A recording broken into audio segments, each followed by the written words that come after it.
Hey everybody, what's up and welcome back to today's video guys. And today guys, I'm going to go ahead and be showing you how to get started with using the DeepSeek AI.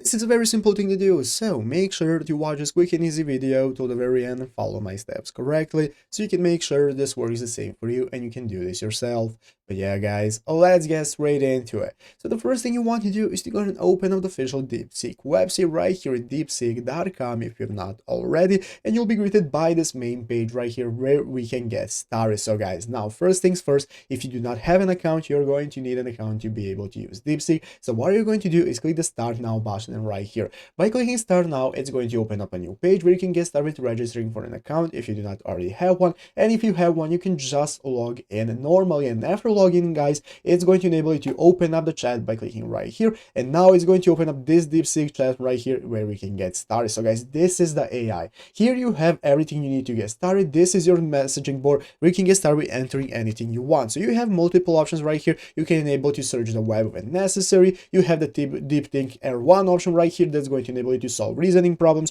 You can input all documents right here, pictures and so on, everything you need to get started, just like ChatGPT. So what you can do guys is ask it anything. Hello, how are you? This is just an example. You can ask it literally anything you want and you can get started with using the DeepSeek AI right here to get started. At the left side screen, you have the sidebar, you can get started with new chats and so on. Everything you need to get started is right here. So this is how to do it. If you want even more info, you can take a look at the DeepSeek capabilities right here. You can use the API platform, the application for your phone and so on, and go ahead and check it out for yourself. So I hope this video was helpful. If it was, make sure to leave a like, subscribe to the channel. So guys, thanks for watching. Take care and bye.